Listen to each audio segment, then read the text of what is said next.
എല്ലാവർക്കും നമസ്കാരം. വിശാഖം അവസാനത്തെ കാൽഭാഗം, അനിഴം, തൃക്കേട്ട നക്ഷത്രങ്ങൾ വരുന്ന വൃശ്ചികക്കൂറുകാർക്ക് 2024 മെയ് മാസം ഗ്രഹഗോചരം കൊണ്ട് എന്തൊക്കെ ഗുണദോഷങ്ങളാണ് ഉണ്ടാകുന്നത് എന്ന് നോക്കാം. ഇത് ചന്ദ്രരാശി അനുസരിച്ചുള്ള പൊതു ഫലപ്രവചനമാണ്.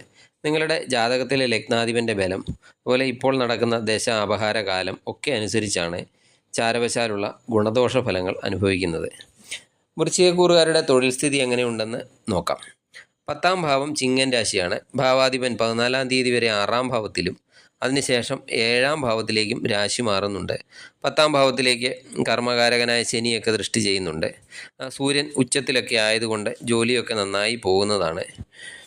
എന്നാൽ സൂര്യൻ 6ൽ ശുക്രൻ്റെ കൂടെയൊക്കെ നിൽക്കുന്നതിനാൽ ശത്രുക്കൾ ഉണ്ടാകും ജോലിയിലൊക്കെ.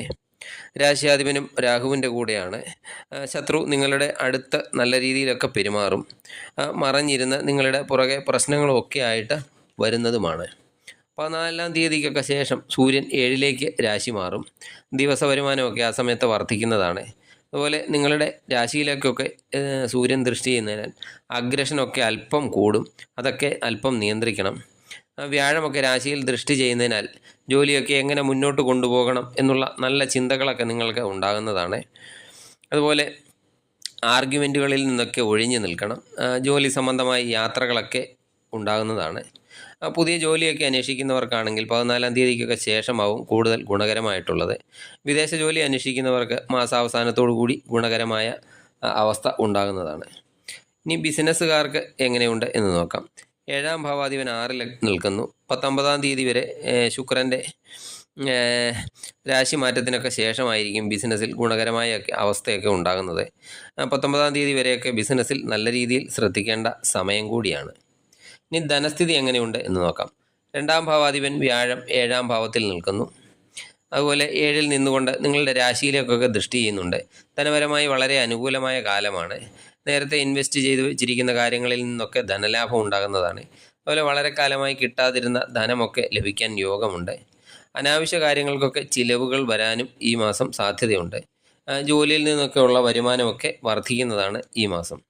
ഇനി വിദ്യാർത്ഥികൾക്ക് 5ാം ഭാവത്തിൽ കുജൻ, രാഹു, ബുധനൊക്കെ യോഗം ചെയ്ത് നിൽക്കുന്നു. 5ാം ഭാവാധിപൻ ആണെങ്കിൽ വ്യാഴം 7ൽ നിൽക്കുന്നു.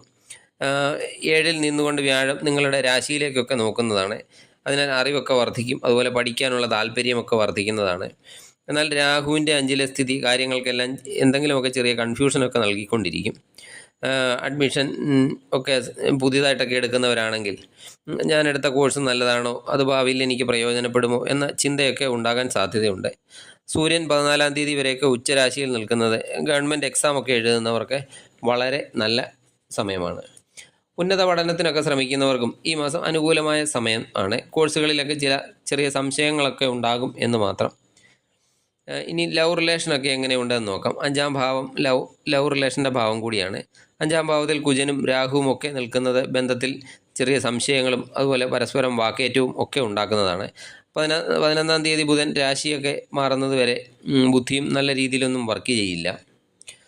രണ്ടുപേരും ബന്ധത്തിലൊക്കെ ശ്രദ്ധിക്കേണ്ട സമയമാണ്. വ്യാഴം നിങ്ങളുടെ രാശിയിലേക്കൊക്കെ ദൃഷ്ടി ചെയ്യുന്നത് കൊണ്ട് വലിയ പ്രശ്നമൊന്നുമില്ലാതെ കടന്നു പോകുന്നതുമാണ്. ഇനി വിവാഹ ജീവിതം എങ്ങനെയുണ്ട് എന്ന് നോക്കിയാൽ 7ാം ഭാവത്തിൽ വ്യാഴം നിൽക്കുന്നു. 7ാം ഭാവാധിപൻ 19ാം തീയതി വരെയൊക്കെ 6ാം ഭാവത്തിലാണ്. അത് ശത്രു ക്ഷേത്രത്തിലാണ്. അതിനാൽ 19ാം തീയതി വരെയൊക്കെ വളരെയധികം ശ്രദ്ധ വേണം. ആർഗ്യുമെൻറ്റുകളൊക്കെ ഉണ്ടാകാം. അതുപോലെ രണ്ടുപേരുടെ ഉള്ളിൽ ഫ്രസ്ട്രേഷനൊക്കെ ഉണ്ടാകും. ഇനിയും പങ്കാളിക്ക് എന്തെങ്കിലും തരത്തിലുള്ള ആരോഗ്യ പ്രശ്നങ്ങളും ഈ സമയത്ത് വരാൻ സാധ്യത കാണുന്നുണ്ട്. ഇനി ആരോഗ്യസ്ഥിതി നോക്കിയാൽ വയറ് സംബന്ധമായ എന്തെങ്കിലുമൊക്കെ പ്രശ്നമുണ്ടാകാൻ സാധ്യത കാണുന്നുണ്ട്. അതുപോലെ ടെൻഷനൊക്കെ മൂലം തലവേദന പോലുള്ള രോഗങ്ങളൊക്കെ ഉണ്ടാകാം. അതുപോലെ ഇമ്മ്യൂണിറ്റി പ്രശ്നമുണ്ടാകാനും സാധ്യതയുണ്ട്. ദൈവാധീനത്തിനായി ദേവീ ക്ഷേത്ര ദർശനം നടത്തി വെള്ളിയാഴ്ച തോറും ദേവീ ക്ഷേത്ര ദർശനം നടത്തി ദേവിക്ക് ചുവന്ന പട്ട് അല്ലെങ്കിൽ ചുവന്ന ചെമ്പരത്തിമാലയൊക്കെ വഴിപാടായി സമർപ്പിക്കാം. അതുപോലെ ശനിയാഴ്ചകളിൽ ശാസ്ത ക്ഷേത്ര ദർശനം നടത്തി നീരാഞ്ജനം വഴിപാട് കഴിക്കുകയോ അല്ലെങ്കിൽ എള്ളുതിരി വഴിപാട് കഴിക്കുകയോ ഒക്കെ ചെയ്യുന്നത് വളരെയധികം നല്ലതാണ്. നിങ്ങൾക്ക് എല്ലാം കൊണ്ടും നല്ലൊരു മാസമാകട്ടെ മെയ് മാസം എന്ന് ആശംസിക്കുന്നു. നന്ദി, നമസ്കാരം.